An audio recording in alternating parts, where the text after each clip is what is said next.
Okay, phew, because I was like, I'm just a thumbnail.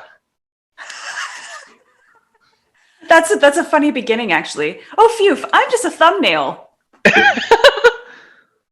just a little thumbnail on my Zoom screen. We had a little bit of technical difficulties there, people, as we started Yes, the we episode. did with my opposable thumbs. It happens. We have a guest, our very special guest is coming on momentarily, which we'll Hmm. introduce now. We normally gab a little bit before they come on, but not a heck of a lot of time. But I think, No, Hero, are you okay? You're good? Just check, little check. I'm good. I'm good. How are you? Tens across the board. How are you?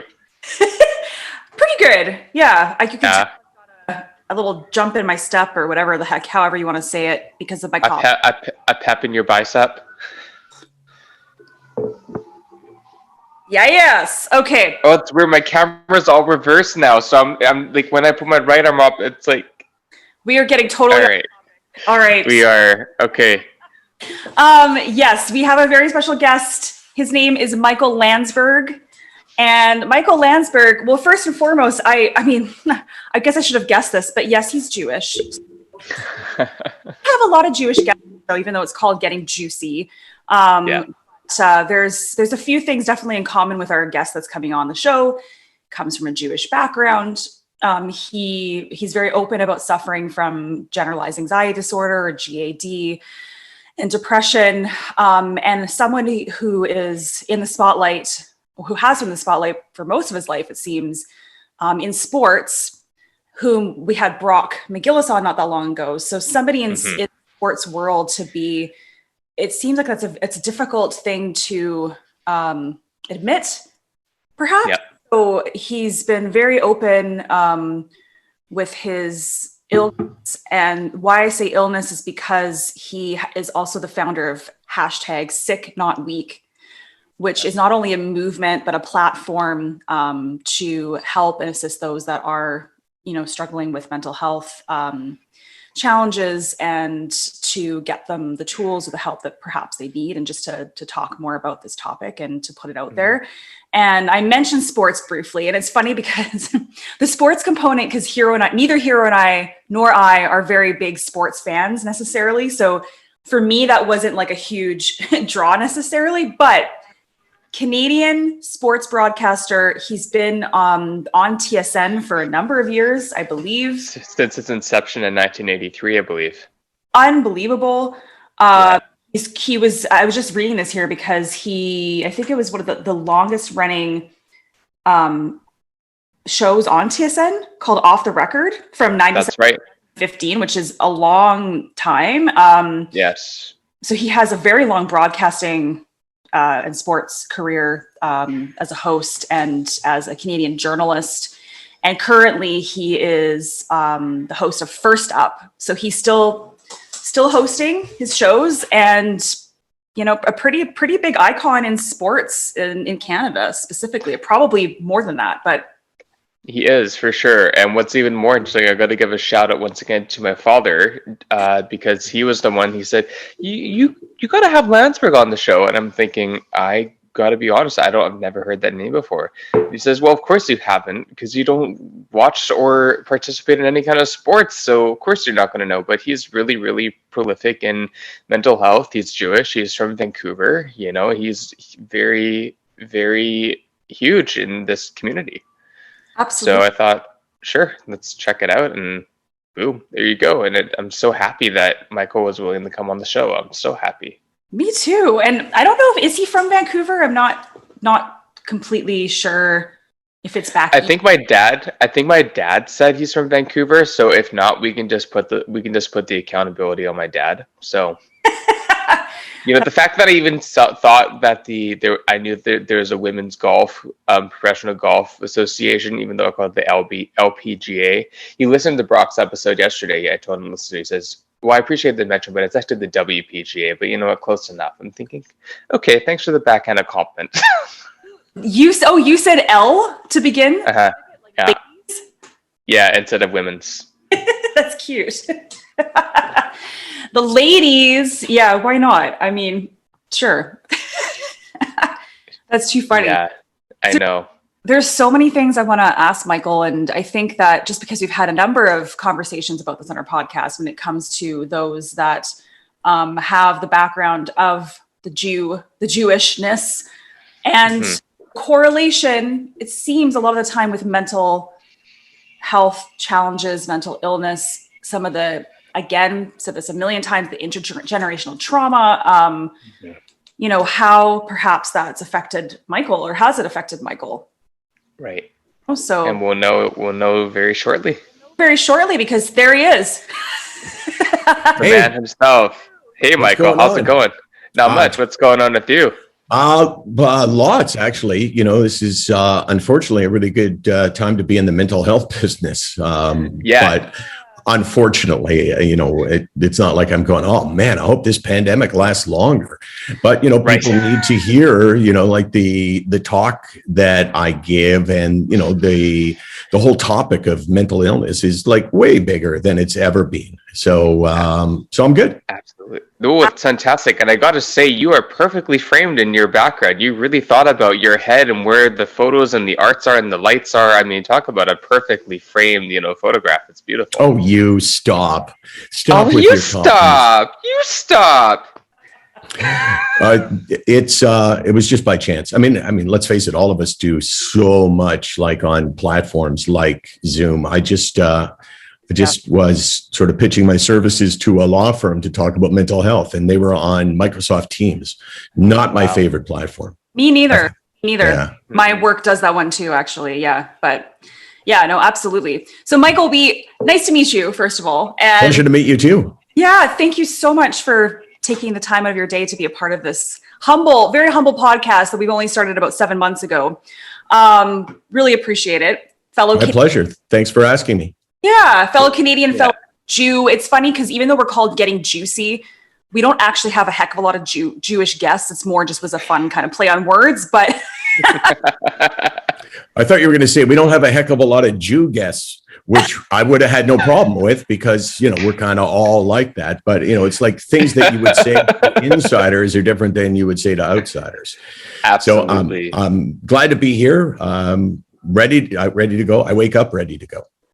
Amazing. And I also want to say that my father, Dana, is the hugest fan of yours. And he was the one that said, you should have Landsberg on your show. And it said, I want to be humble in saying, because I don't follow hockey, I don't follow sports. So you've tried to get me in the sports for the rest of my life. I don't know. So when I told him that you got on the show, he was like, you got Landsberg? What? Yeah, what? Wow, he must be really, wow, that guy's career must have tanked. Oh my God. How do you say your first name? Hero. It's really a plot twist. Yeah, just Hero. Yeah. Is that Israeli? You know what? I could say yes, but no, it was adopted. I changed my name when I was a teenager for my favorite video game character. So I like it. Thank you. You know, we don't have nearly enough double I's in our life. You know, like the double I is underrated. Oh my gosh. Yeah, everyone knows underrated. Double E. You know, like anyone can do a double E or a double O, like big fucking deal. But double I? I know, we got to adopt that and bring it into the English and the Hebrew language, I got to say. Exactly what you were thinking right here. Exactly. I know. Exactly. So anyways, me and Rachel tend to get off track very easily, and that's just, the Jew in us. But we are so happy that you chose to join us, and thank you so much for taking the time to be here today. Before you hopped on, we gave a brief introduction about who you are and what your accolades are, and just so our viewers and our guests have an understanding of who you might be if they haven't heard the name before. But we always love for our guests to introduce themselves a little bit and just kind of fill in the blanks in case if we have missed anything that you would like to include into your introduction. Which, because it's like, well, he doesn't really know what we said. That's exactly it. That is a good point. So I'm going to fill in some of the, this is my introduction. You ready? Hey, my name is Michael Landsberg, and I don't know what other things have been said about me. And the truth is, I really don't care. Like, I really don't care. I mean, I don't care what people say about me in any context whatsoever. I've never, even though I've been sort of, on TV or radio or giving talks all my life, I've never been insulted by anything anyone has ever said. Because I kind of look at it like there's no such thing as a wrong opinion. Like, if someone says you suck, it's like, okay, well, you suck. In their minds, you suck. So my name is Michael Landsberg. I'm glad to be here. And whatever you said about me before, I probably would have rolled my eyes with, like, okay, I would have been embarrassed. So I'm glad I didn't have to hear that. So why don't we jump right in? Okay, I love it. So Michael, speaking of mental health and mental illness, it's interesting because I always... First and foremost, both Hero and I have had our struggles with mental health and mental illness. It's funny. The word illness to me has such a negative, scary connotation that I tend to say challenges. But you, with your SickNotWeak campaign, kind of changed my mind about that, because, I think that for my whole life, like I was diagnosed with generalized anxiety disorder when I was 18. I'm 38 now. So it's been a number of years, right? Struggling with this and, getting, off the wagon, on the wagon, all kinds of things. But I guess always thinking that it was a weakness. Like, I never really labeled it necessarily as that. And I guess the reason why I was always scared to say that it was an illness or that I was sick is because I've never been able to, what's the word? I've never been able to get better from it. So I always think of an illness. It's like, oh, you can treat an illness, you can treat a sickness, but can you treat anxiety? Like, I feel like it's still an underlying, I don't know what your thoughts are on that, but just the idea of SickNotWeak, like where did that come from, I guess? And what are your thoughts? Well, I think that you got to make a choice. And the choice is, what is this thing that you have, whether it's GAD or in my case, GAD when I was a kid, still GAD, general anxiety disorder, but depression, sort of first and foremost for me. You got to decide, what is it? Is it a fiction of your, did you make this up? Is it a figment of your imagination? Did you bring this upon yourself? Are you just, are you just incapable of having a brain like everyone else? Or what's the option? Yeah. It's a sickness. And, people say, I don't like it to be called a sickness. And I say, okay, I understand. I don't want to be sick. But like, if you want to be taken care of seriously with something like depression or GAD, then you got to tell it like it is. And like it is it's an illness. It's a sickness. And then you get into the whole idea that, is it a weakness? Because we know that the stigma is still, very pronounced, even in 2021.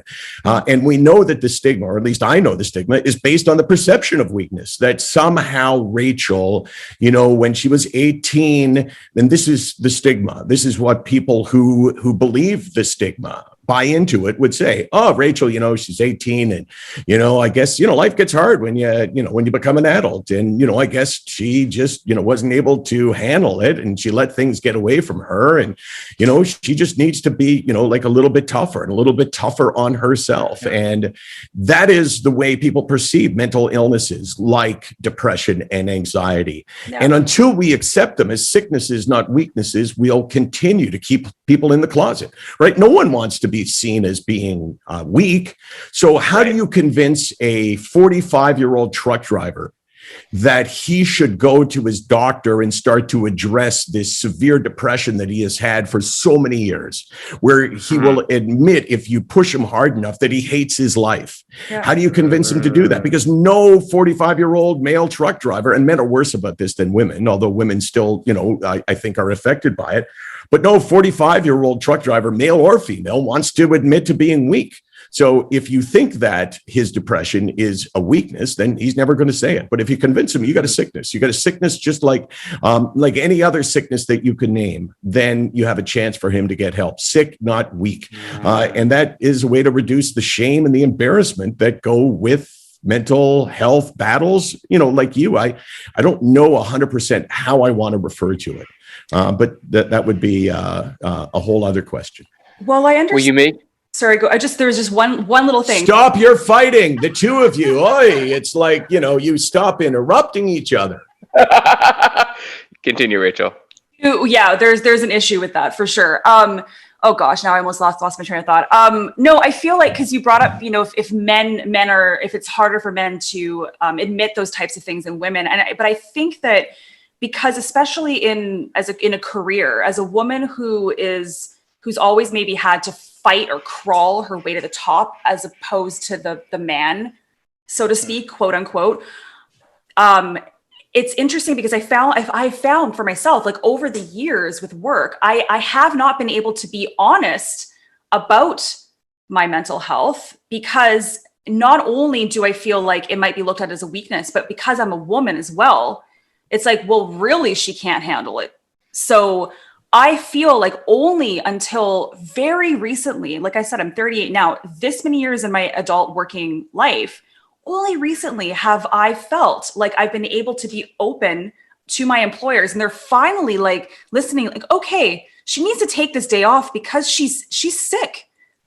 Like what you just said, because, she's had a number of panic attacks, whatever it may be, just can't focus and do her work, but it's barely barely cracking the surface right now. So yeah. I agree. I mean, I one of the things that I talk about probably as often as anything is the workplace, and what is leadership in the workplace when it comes to mental health. And leadership in the workplace, to me, is showing vulnerability. So when Rachel hears me, I don't know where you work, I don't know what you do. I'd be happy if you would inform me of that. But if it's not, what do you do? I can inform you. This was prior to what I do now. So I've done a lot of things. Right now I'm digital marketing. So I'm home. I do have a great boss.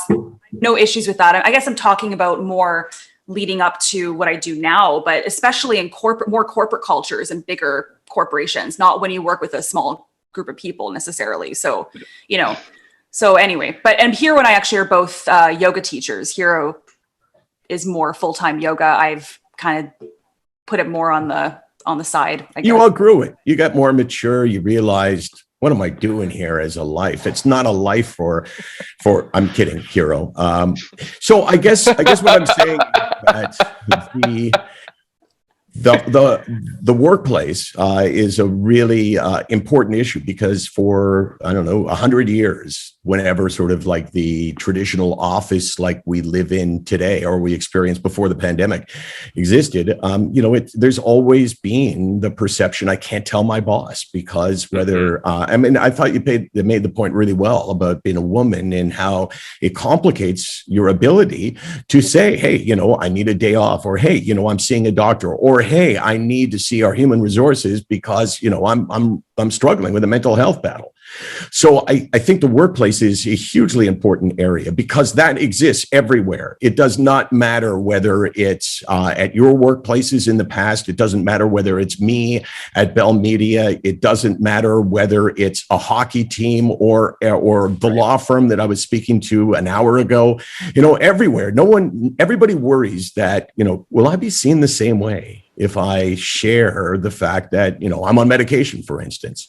It really all stems from the person at the top. So yesterday I was giving a talk to Choice Hotels, and the president of Choice Hotels, his name is Brian Leon. And they brought me, they hired me to speak to all of their franchisees. They have 330 hotels across Canada.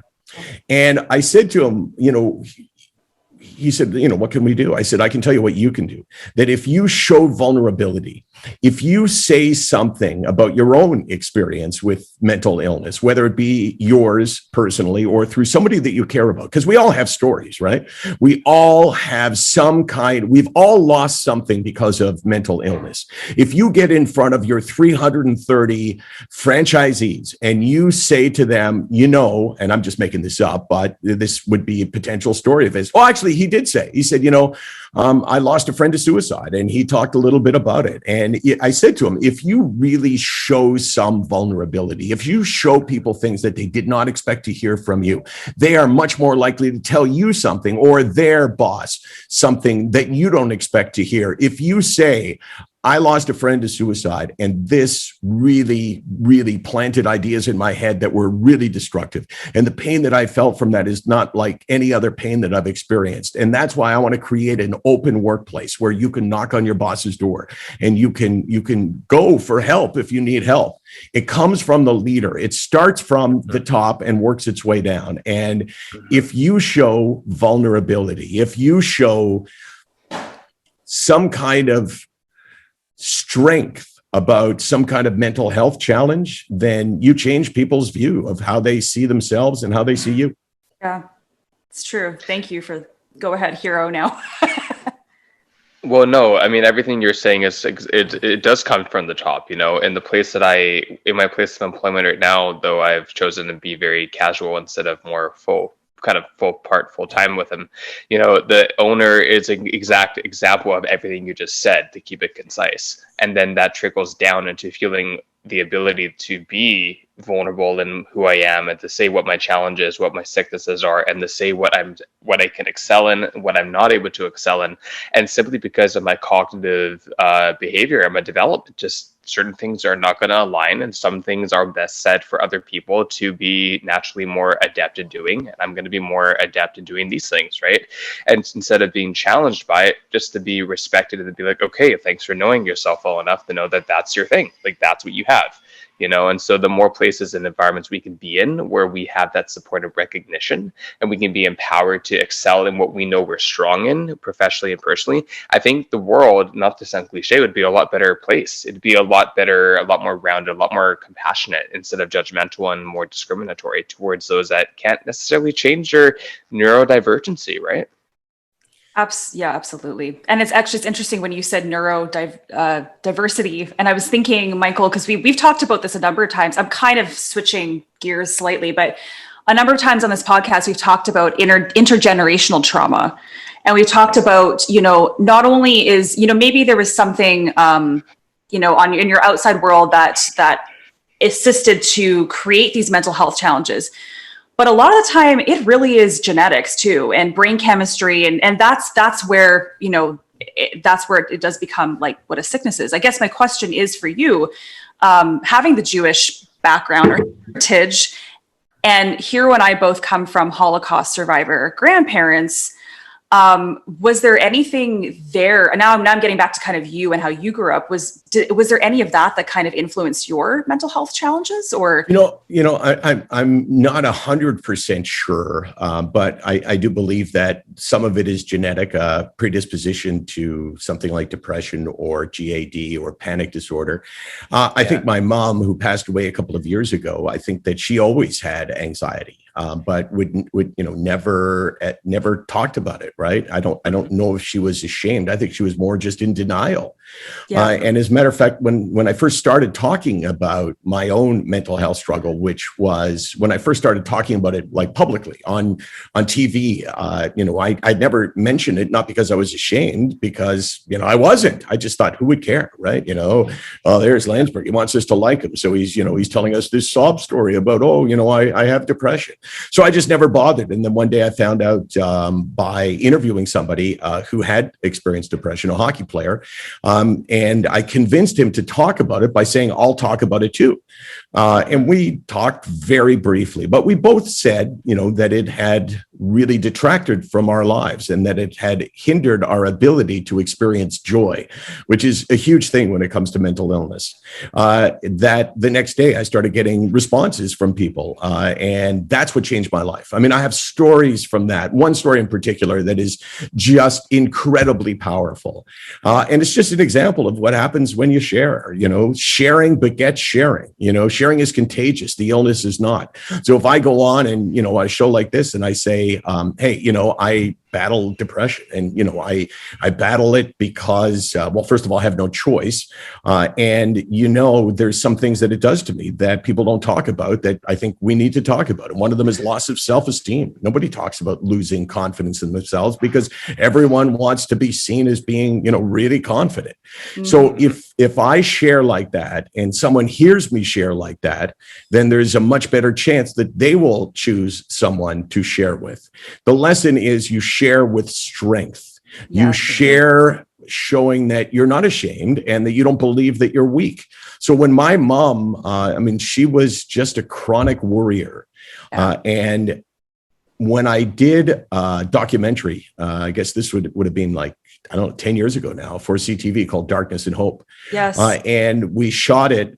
We shot an interview with my dad talking, you know, I said to him, hey, did you know the last 10 years that, you know, I've had severe depression?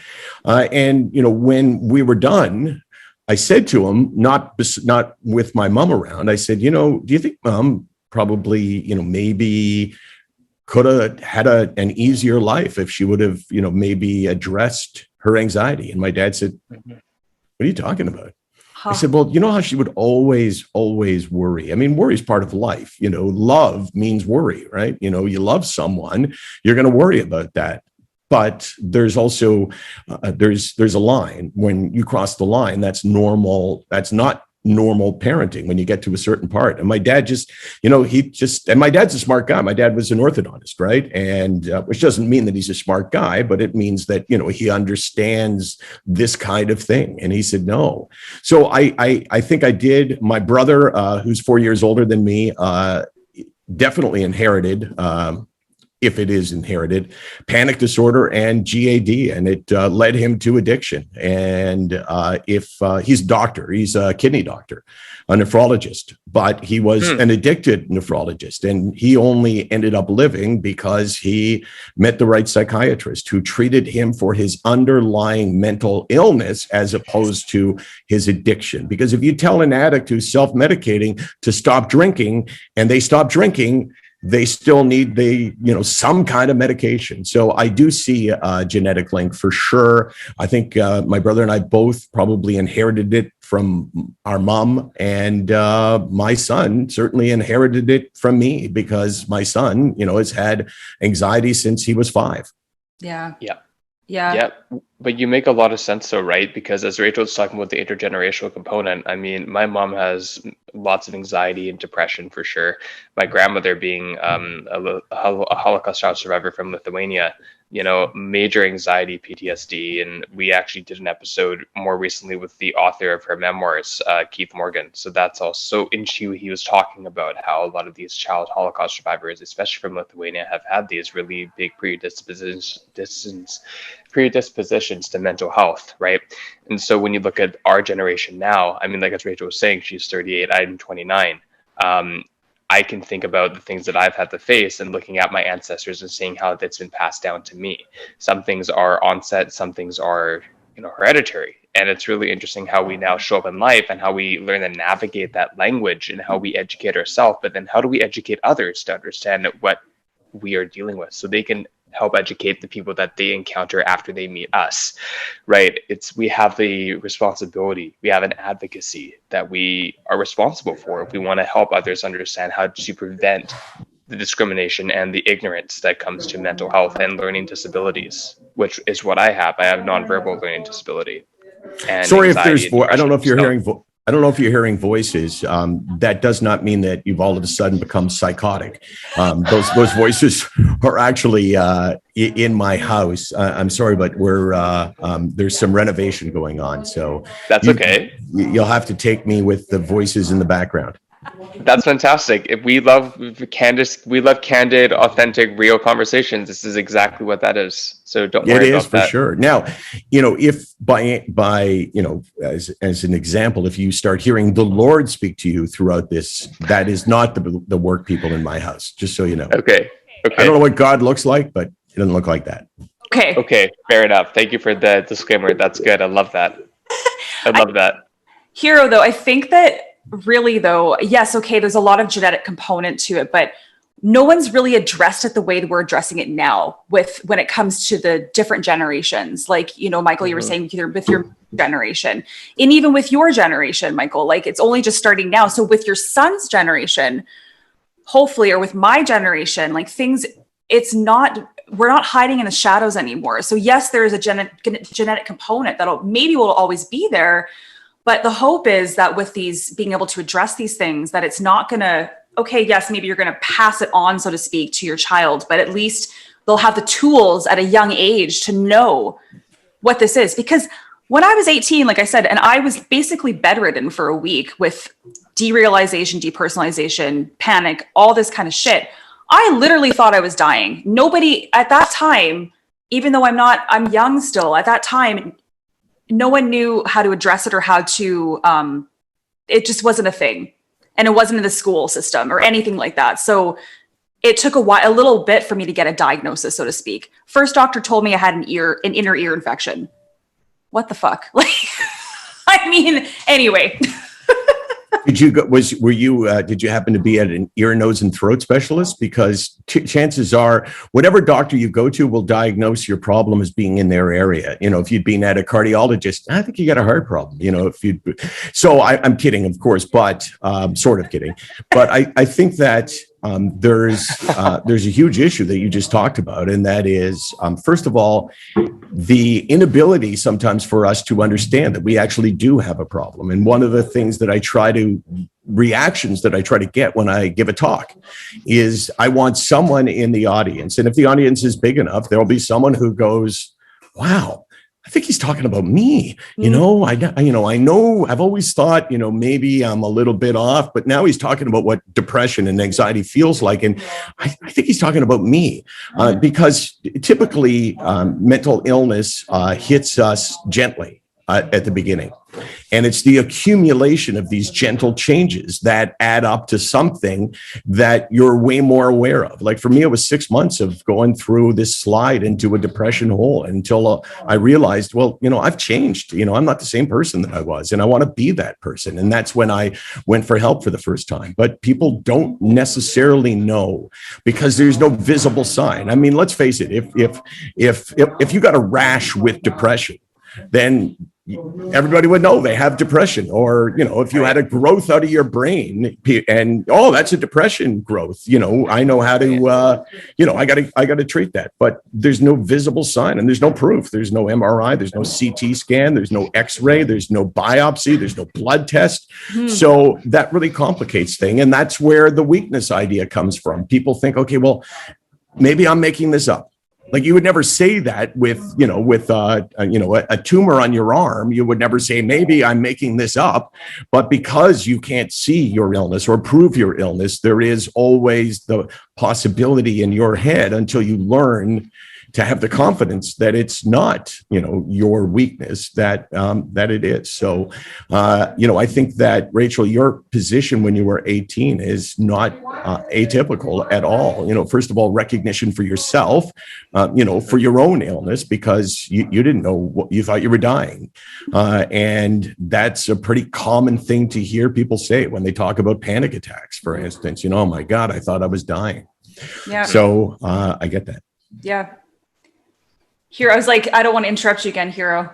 Where are you? No, for sure. So what me and Rachel love to do with our guests is kind of with our podcast, it's funny, we're candid and we're unscripted, but what we've noticed is that we tend to kind of get to know our guests presently, what they're working on, what they're doing, and a little bit about how that has affected their life and the people around them.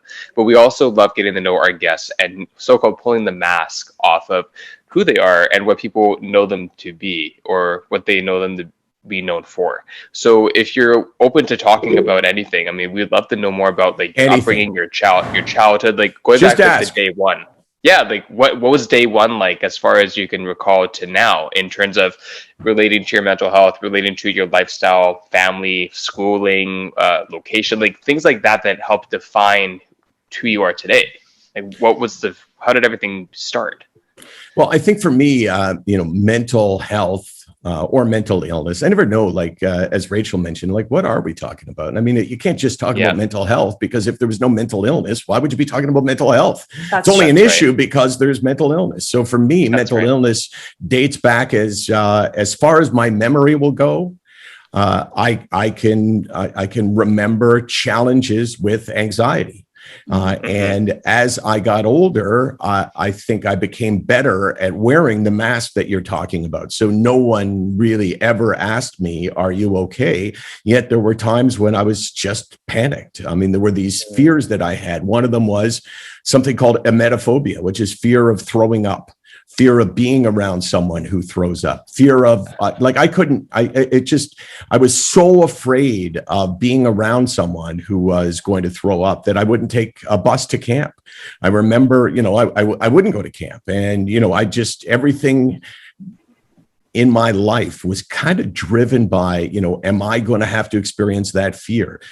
So that was from the time I was 5 or 6, I remember being in grade school and being just panicked that my friend who was sitting beside me had migraines. And sometimes when he got migraines, he said, he throws up. And then he said, I got a migraine. And I was just panicked. I can remember this was probably grade 4. And I can remember this all this time later, just how panicked I was. So that kind of is my indoctrination into the culture of having a mental illness that you really don't know what it is. It's not like I went, oh, wait a second here, I have general anxiety disorder and I have emetophobia, which is a fear of people throwing up. And, this is an illness like anything else. Because you never lived in anyone else's brain. When you were 18 and you're thinking, oh God, there's something wrong with me. You couldn't compare that to what other people feel because you only have lived in your brain. Here I was, a 9-year-old kid, and I didn't know what normal was. I just knew that people around me didn't appear to be acting the way I felt, because I wasn't acting like the panic person either. So maybe I thought, okay, well, other people have the same sorts of things. Maybe they're pretending to be okay just like me. So that for me is the start for me of anxiety, which never really went away. And the start for depression for me was 20 years ago, when we started the show that I hosted, Off the Record. I fell into this massive depression that was not related to my job in any way. It became chemical without a doubt. And that was, for me, honestly, I wanted to go around and I wanted to apologize to everyone who I had ever thought was weak before. I mean, I was like everybody else. I used to think, oh, that guy had a nervous breakdown. Like, what the hell's the matter with him? Oh, he can't get out of bed. Well, I don't want to get out of bed either, but, I don't have to go to a doctor. I don't have to be put in the hospital for 2 months to get over it. Suck it up, buddy. I thought all those things. And then I got hit by it and I went, what the hell is going on? This thing is a million times worse than I ever thought. And it's nothing like I ever thought. And that was 20 years ago. And the last 10 years I've spent doing what I'm doing right now, which is talking about it, trying to share my own experiences and trying to empower other people to share theirs. There's something, because we've said the word medication a few times, and there's still maybe it's just me. I've always felt embarrassed saying that I'm taking medication, antidepressants. I still take medication. It's, I've been on and off it for many, many years, but it's I wish for the day that stigma stops. And I think that also because here, when I've worked in more holistic environments, being yoga teachers, and that whole movement of mindfulness and health and healthy being like almost, like your body is a temple and not, ingesting anything that could be chemical or blah, blah, blah, blah, blah. And that's kind of a whole thing when it comes to food and things like that these days too, that I feel like not enough people talk about medication and how helpful it is and can be and saves people's lives. And it's just like if somebody had cancer, they're going through chemotherapy or things like that. Right. So I don't know if do you talk about medication sometimes in your, you're like, yeah. Yeah. I mean, this is I mean, depending on who I'm talking to and what appears to be most relevant in their lives. But if you're talking to a general group and, you ask the question, how many of you would have a predisposition to say, no, I don't believe in meds? And when they say they don't believe in meds, they're not talking about antibiotics. They're talking about psychotropic drugs like an antidepressant. And we know that I have no idea what percentage it is, but there's a large percent of people would say, would never do that, and then you say, okay, well, you're really seriously ill. Well, don't start the talk about medication. I've had this discussion with people. They say, do you think I should go on meds? And I say, well, okay.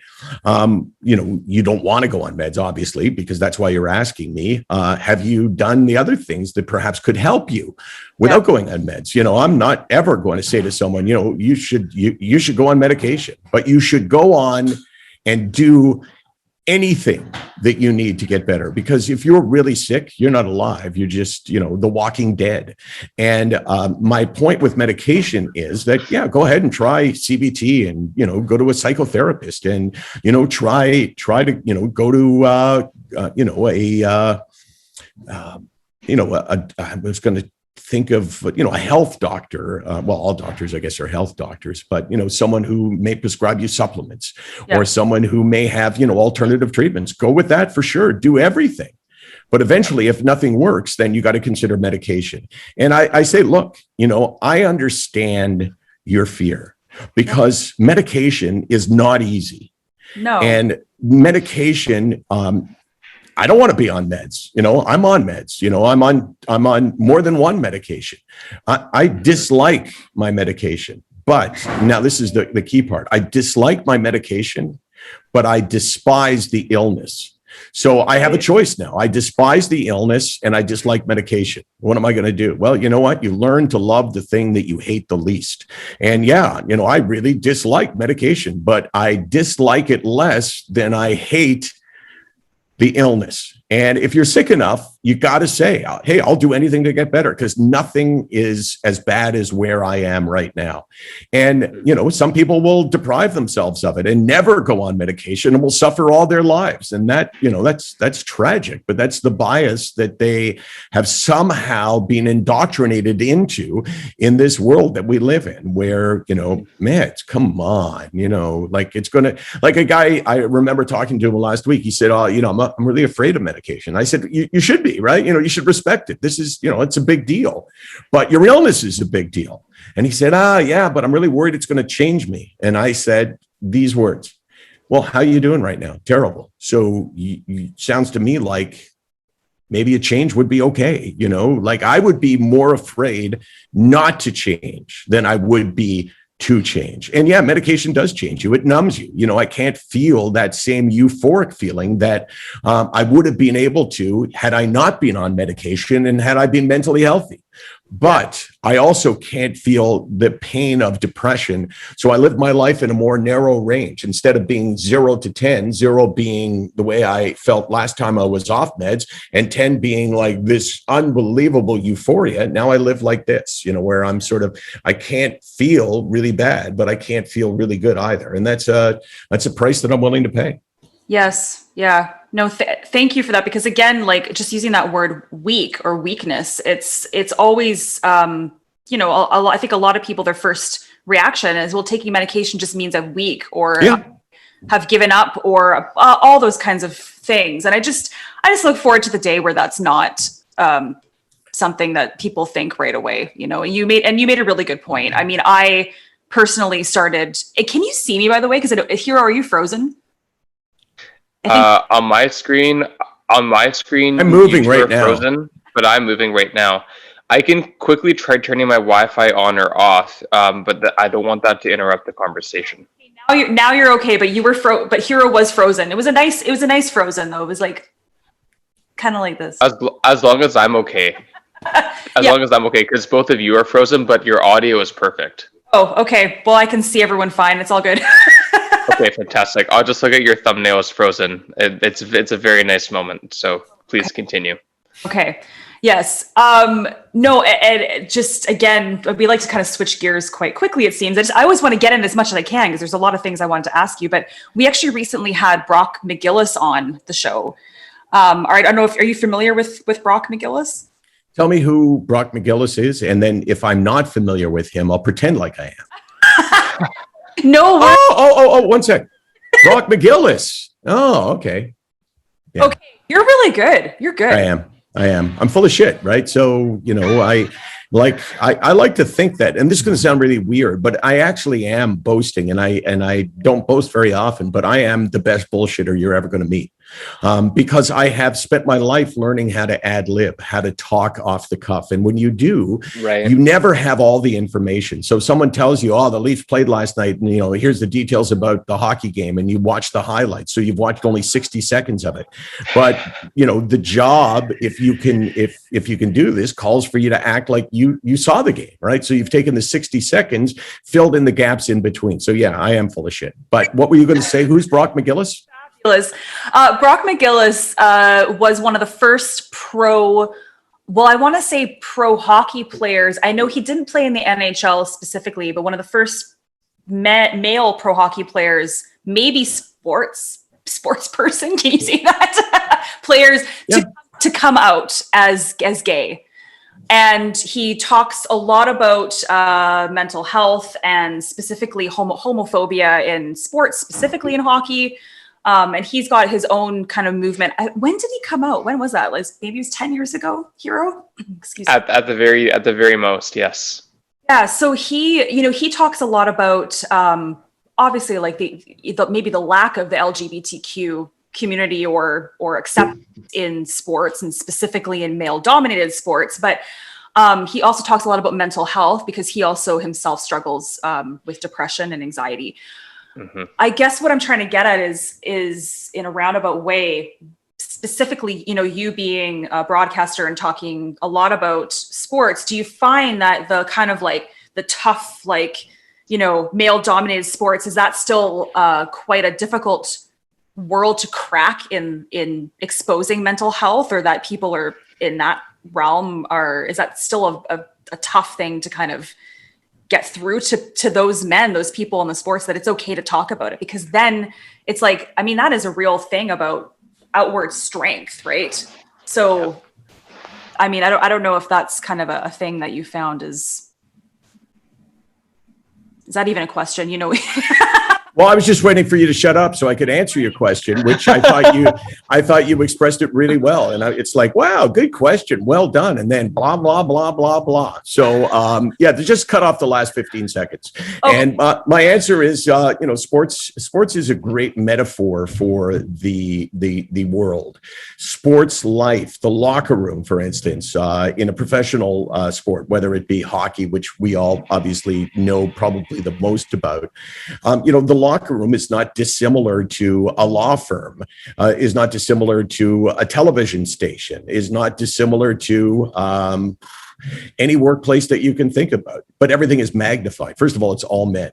Second of all, there is the perception that you can never complain about anything, right? Doesn't matter how much pain you're in physically. You don't complain about it. You suck it up. And the words "suck it up" are amongst the most damaging when it comes to mental health. The idea that sucking it up can make a difference to those of us. So I think that it's really complicated. I think it's really difficult. I think it's gotten a bit better because there are some athletes, from professional sports who have actually come out and spoken about their battles. But unfortunately, what happens is, when you're forced to be in the closet, in the mental health closet, and you're afraid to come out, bad things happen. You don't get help. And I mean, that's where, how many times have you heard like the tragic story of somebody who took their own life, and the reaction afterwards is, oh my God, nobody knew. I had no idea. And that's because, and not in every case, but often it's because they're ashamed, and people in a locker room are ashamed to have their teammates find out because they still perceive their illness, or even worse, they may realize that it's a sickness, not a weakness, but they know their teammates will see it as a weakness, not a sickness. And then they worry about the coach. What's the coach going to think? Is the coach going to think I'm not mentally strong? Because, mental toughness is a big thing in professional sports. And what I have learned from Mike Babcock, who coached the Leafs for years and, kind of came out speaking about mental health. He said, I'm trying to convince people that mental toughness has nothing to do with mental illness, that you can have depression and be mentally tough. And I'm here to say, yeah, you know what? I'm pretty fucking mentally tough, but I do have this illness. Well, we talk about in our other episodes as well about this is the idea of resilience and tenacity, the ability to bounce back from adversity and from having sicknesses in our mental health. And that's really a key sign of that. I think the more that we have vulnerability, the more that we are affected by something, the more in tune we are with whatever it is, which means we have the ability to bounce back, the ability to represent whatever that might be, to show to people that we have that ability to represent and that we're not weak, we're just sick. I mean, again, it comes back to that whole concept.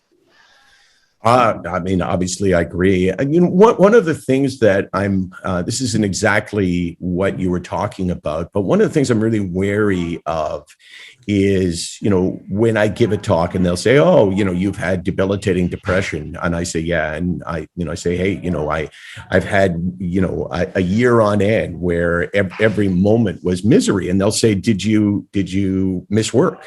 And I'll say, no.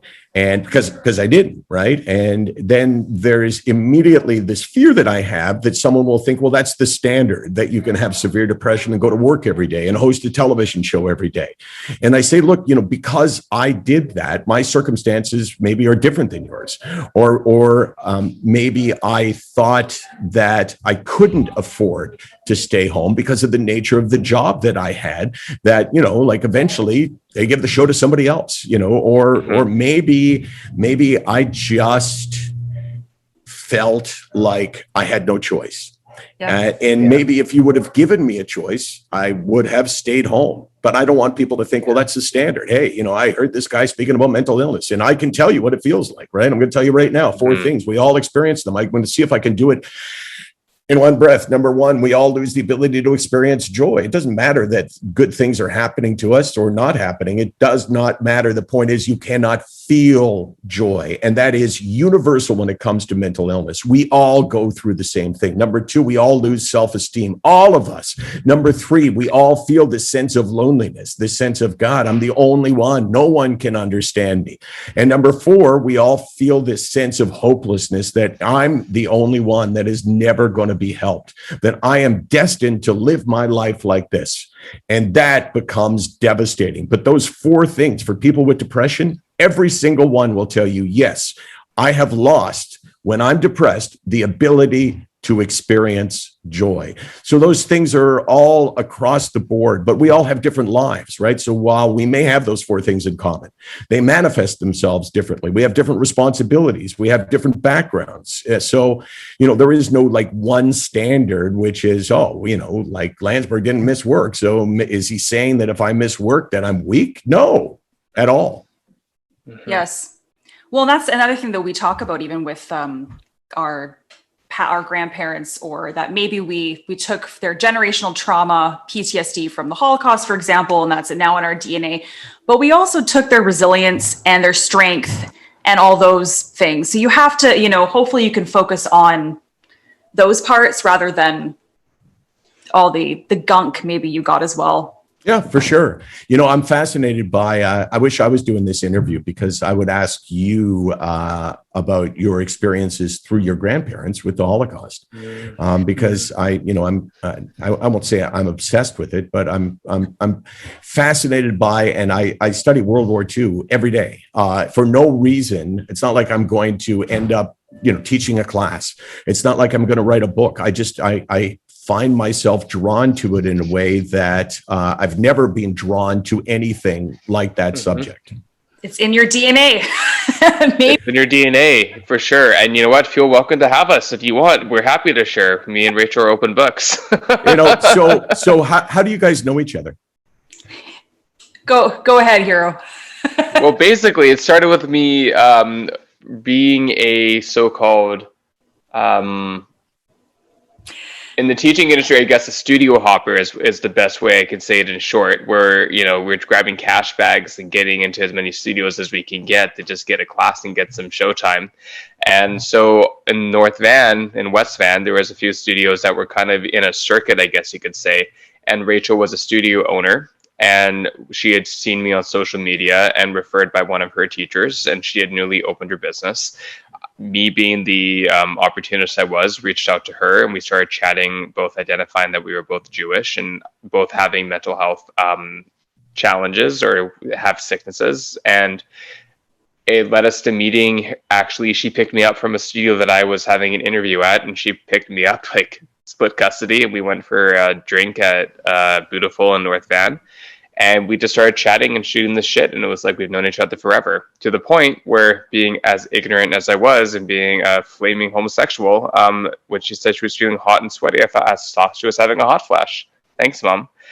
And from there, we just decided to be best friends instead of professional colleagues. And, you know, 7 years later, 6 years later of candid conversations, it's now turned into us having our own show. And This is the product of that conversation. That's a cool story. I love that story. And thank you. You know, the fascinating link, though, is the Holocaust, right? I mean, how many? What? If you don't mind me asking, Rachel, what is it your grandmother, your grandfather, two of them, one of them? Well, like who was a survivor? My dad's parents, so both of them.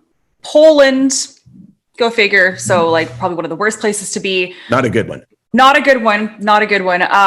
Both parents of him, and my dad was the first of three boys to be born in Canada. So the other two brothers were either born in Paris or in Russia because they were fleeing after the war, and they blah blah blah, and then they planted their roots here in Toronto, actually, specifically. But you know, excuse me, both my grandparents. My grandmother was the sole survivor. So she found out after the war that her family was burnt alive in their house. She was the only survivor. My grandfather had a couple siblings, and his parents perished. You know what? And I need to dive deeper into knowing their stories, but I know that he did have a sister that actually fled Europe prior to the war starting. So she was living in Toronto, and that's how he was able to immigrate and have a sponsor, essentially, through his sister. So that was, you know, otherwise, who knows if I'd be here, right? I mean, there's all these things. We have no idea. But interesting enough, Michael, we actually did an episode with Jeannie Becker, so fashion icon, Canadian fashion icon, and her parents are Holocaust survivors. We had an episode with her and with Dr. Rachel Yehuda, whom is an intergenerational specialist from the New York Mount Sinai Hospital. She's a psychologist. And she's done some of the very intricate studies on genetics and intergenerational trauma. We had a whole episode on that, which was really interesting. Yeah, I'd watch that in a heartbeat. So take a look at that, because that definitely gives maybe not as much information about us, but definitely about just how genetics are really connected. For sure. And to add on to Rachel, again, like I have my grandparents, one from each side. So whereas Rachel, she was mentioning her dad, my dad's dad, who's still alive but not in our life, really, to keep it really concise, he was from Poland. I don't know where in Poland, I forget, but I want to say Warsaw. Don't quote me on that. But he was the youngest of 5 brothers, and all of his brothers and his parents were murdered. And he actually wasn't supposed to be alive, but he was the second pick from a sponsor family friend of theirs in Nova Scotia. So had his older brother agreed to go, I wouldn't be alive. And then same goes for my grandmother, because she had several opportunities where she and her parents could have been killed by the soldiers if they weren't given a second of grace to pass, I guess, if they were caught at a border or at a crosswalk, if they were fleeing from soldiers. And, my grandmother had a sister, unfortunately, who was taken to Auschwitz on the truck that my grandmother was on with her. But because she was old enough, and there was a favor in there as well from someone that was responsible for the interaction, my grandmother was taken off the truck, but had to witness her sister. My grandmother was 7, and her sister was 4, had to see her sister being taken away to Auschwitz. And, my grandmother had to live with that the rest of her life before she passed away about 11 years ago now. That's so story is chilling though, Hero, because I know Keith Morgan, who wrote the book on your grandmother, who we had on recently, and how he was saying how your grandmother's sister, whom was so young at the time, was so excited to be getting a ride on a truck, and that all she remembers is her hands were up and she was like, and she was excited for her sister, and little did she know where that truck was headed. Like one of those, it's just, yeah. So you hear these stories and you have this in your family. It's devastating. It's horrible, but I truly think these things need to continue to be talked about. And, and you would say like, oh, obviously, but I know that a lot of people that went through those traumas, there's a lot of them that still just don't want to talk about it. It hurts too much. Right. So, but the suppression with, as far as any suppression goes, is even with anxiety or depression, that's worse, right? I think. Yep. Yeah. 100%. 100%. You're muted. Actually, I hit the mute because someone was making noise, and I thought I unhit it, but I guess I didn't unhit it. I don't think that's a word, but I'm going with it. And you know what? It's now officially a word. So unhit the mute. Word. Yeah. No one back in 1945 or 1946, thought, oh my gosh, these people, who survived, are so scarred psychologically that they need to be helped. They need a plan to be able to get over this, and no one got that. And that's true not just of Holocaust survivors, but for those that fought. People that landed in Normandy and saw what they saw and had to, if you landed in Normandy, you had to fight your way virtually to Germany, right? They didn't send you home and say good job. So you either died or you ended up making it all the way to Germany. And how do you get over that? How do you assimilate? How do you go back to your life beforehand? How can you have a talk with someone who could never possibly understand what you'd gone through? And the answer is you can't.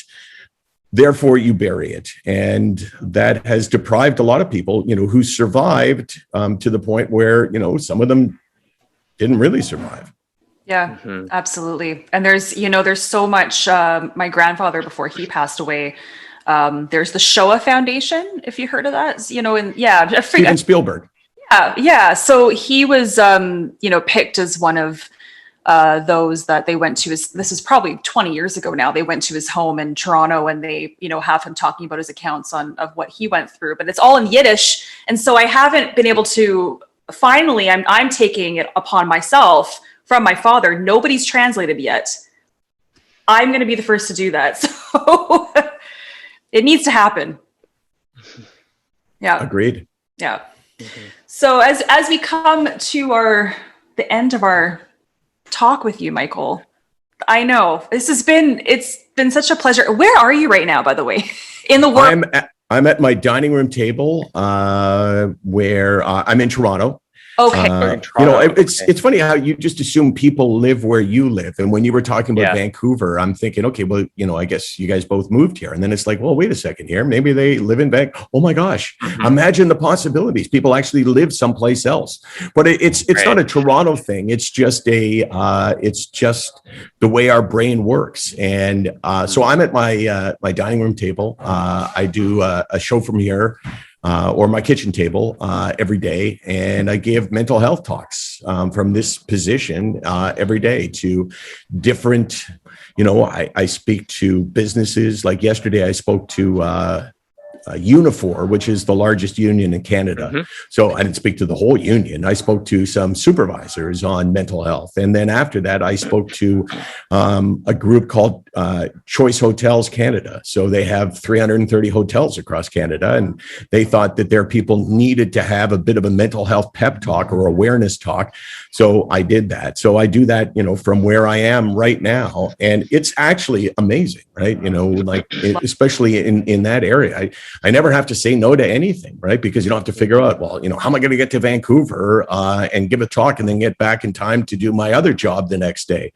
But this, man, bring it on. And it's funny, we're actually not, Hero and I are not even in the same city. So I'm in Vernon, I'm in the Okanagan, and he's in Vancouver. So we're all in different places. Right. But, and, you know, as you were just saying what you do every day. So as we kind of close, and I know you've already spoken about your initiatives, things you're doing right now, but, you know, for a lack of a better word, what would you like to plug as we close our time together? And of course, we'll put everything in the show notes as well, but. You know, I'm not going to plug anything because then it sounds like that was the purpose for me coming on to chat with you guys. So I'm going to plug mental health awareness, not by me, but by anyone that, you know, you need to look at yourself and say, am I okay? And just as importantly, you need to look at people that you love and care about and ask, are they okay? Because sometimes the answer is not what you think. And sometimes you really have to ask someone a lot of different times, because all of us can learn to wear the mask. You know, I did hundreds of shows and no one ever said to me, are you okay? You know, is there something wrong? We all know how to wear the mask. We all know how to pretend, and we all know how to show people. And this is advice to, you know, a parent who's got a 16-year-old kid. That kid has the ability to show you their parent, not what they're feeling necessarily on the inside, but they can show you what they think you want to see in them. And that's really dangerous. And that's why, you know, you need to be aware that you need, as a parent, to initiate discussion. You need, as a leader in a workplace, to initiate discussion. That's what I'm promoting. Love. That's beautiful. And one thing that we love to ask our guests, just because we are the Getting Juicy podcast, if you were to be a kind of juice, Michael, what kind of juice would you be and why? You know, I'm going to say a combination. I don't drink alcohol, not for any other reason than it's not great. It's not good for mental illness, right? And it doesn't combine well with medication. So when I go to, in the old days, the olden times when we used to go places, and, you know, let's say I was at a bar mitzvah, I would say, okay, well, you know, I'll have a cranberry juice and orange juice combined. That was my sort of go-to. I'm not drinking liquor drink. So let's go with that. And maybe just a little pineapple juice added in there. And you know what? Why the hell not? Why not a maraschino cherry in there, even though they're apparently not good for you, but they just have that little extra taste. And you know what? While we're at it, let's put a lemon and a lime on it. I love it. But the most important thing is, does the maraschino cherry have a stem or is it stemless? Well, you know, there is, God, I can't go where I was going to go with it. So let's just go with, you know, it's got a stem. So if I so choose, I can reach into my drink without touching the liquid when it gets down a bit and pull the cherry out. Oh, there you go. I love that. So COVID friendly of you. You know, will we ever get back to a time where we actually, you know, like, shake hands with people? Oh my God. Like, you look at you watch a TV show and you go, oh God, they're shaking hands. What the hell? How could you do that? They're sitting right beside each other. Oh, it's so true. Oh my God. They're at a restaurant. Wow. And it's actually filled. Yeah. So it's going to take, you know, a lot of this will never be undone. You know, people will wear masks the rest of their lives because, you know, they work. Look, you know, have you had, I don't know if you wear masks, but I wear a mask if I'm going out, and I have not had a cold in 14 months. You know, haven't had a cold since. And, you know, why is that? You know, why do we have the easiest flu season ever? And the answer is because, you know, we were all taking precautions against this one virus, which also protected us against other viruses. So we may never go back to where we were, but it'd be great to have the option. Absolutely. Or hug people. Just options, you know. Yeah. And that, I think there will be. Yeah. Well, Michael, we would love to talk to you again in the future. This was lovely. And, you know, what do you think? What do you think I'm saying right now when you say, you know, we'd love to talk to you again? Am I thinking no, or am I thinking sure? I think me and Rachel are pretty awesome. So I don't see why someone would want to talk to us again, because it's a collaborative conversation that's always ongoing. I think that if I was not convinced before, I'm convinced now. That was a great answer. And I think you guys are great. One of you is greater than the other. Now you're going, which one? Which one? I'm not going to say. You know, actually. it'd be my pleasure, and I'd love to hear more about your family's lives and your life experiences, because I always find that other people's lives I'm more interested in them than I am in my own. When you are interviewed by someone, you talk about yourself, and it's like, I don't give a shit about myself. I'd rather hear somebody else's story. So, thank you for giving me the chance to hear my own voice and say in my head over and over again, Michael, I don't care. Shut up. Nobody cares. Stop your kvetching. Stop your kvetching. Yeah, I didn't love the way you said that. You made it sound like there's a syllable, kvetching. I'm wondering. I'm not sure that you're Jewish. I'm sorry for saying that, but I'm just kvetching. It didn't go over well. What is what's the Christmas season holiday called? Hero? What color? Hanukkah? What was that? It's Hanukkah. No, you see, you're not Jewish. You're right. It is that word, but a Jew would say what, Rachel? What, Hanukkah? Yeah, of course. Hanukkah. Yeah. He's never said it before. He's an imposter. Arrest this man for impersonating a Jew. I think you probably did it originally because you thought the money will be really good. And then immediately when I say I'm a Jew, I'll start getting a check every month from the International Zionist Conspiracy. But then you found out that it doesn't exist. Oh, God. We need to have a whole episode on just Jewishness. That'd be great. I mean, why else do you think I had a bar mitzvah? I was forced to have one. I didn't want one, but I got money and gifts. So, I mean, your case in point. Yeah, exactly.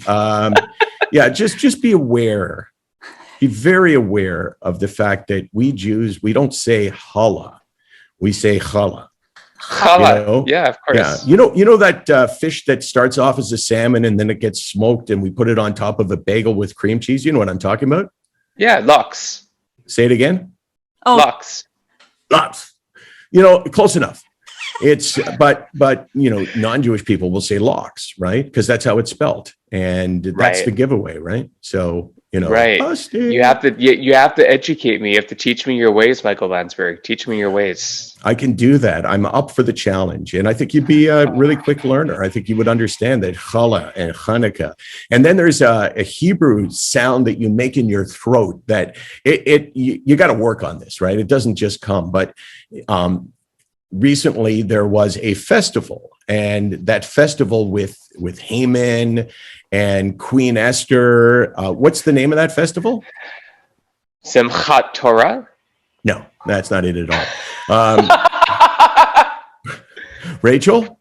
Well, now I'm going to say it incorrectly. It's Purim. Yeah, for sure. Yeah, Purim. But there's the Israeli way to say it, which I had to work really hard to get it for no other reason than I just thought it sounded like really cool. Purim. So if you ask someone from Israel, what's that holiday? They'll go, Purim. What language do you speak? Ivrit. So I'm very proud of that. I worked really hard to establish that. I'm just grateful that I could show it off. Ivrit. Yeah. Purim. We've had some we actually had a guest on our show from Israel, but he was living in Germany. I knew you were going to say this. He is the challah prince from Israel. He is the most amazing challah. He's so awesome, and he's also from the LGBTQ communities. He's gay. Yeah. An amazing conversation with him, and he's become Insta famous for his challah. And he didn't even go to baking or cooking school. He's just come this. So you're saying that he is a homosexual? That's my joke. Really? Yeah. That's like funny. 10 years ago, he's a homosexual. We're going to cut this out or not. I'm not sure, but it's pretty funny. It's hilarious. Not offensive, it's real. right? No, none of it. It's not offensive at all. I think it's hilarious. I just don't want you to start kvetching. Thanks for having me. Thank you so much. We will be in touch with you with everything soon, and we will have you back as soon as we are available to have you back, and same for you. Oh, so I was going to say that. Oh, so it's all about you when you're available, of course. You know, Landsberg couldn't possibly do anything else. As his dad pointed out, you got Landsberg. Wow, that guy must. We're going to cut that out. We're going to cut that part out. I love that.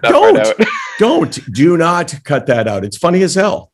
We actually out. Michael, if you do have a platform that we can talk more about, he's really schwitzing there. If there's a platform that we can talk about the Holocaust or those kinds of things, like I always, let us know. Maybe one day we'll have all of our Jewish guests on the show, all in little boxes, and no one will get a word in at all. It'll just be fucking chaos.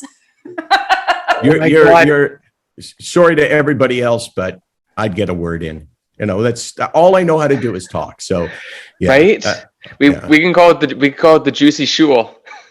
I like that. Yeah. Oh gosh. Okay. You have a wonderful rest of your afternoon. Thank you so much again. Thank you. And we'll talk soon. Sounds good. We will talk soon, guaranteed. Okay. Have a good rest of your week.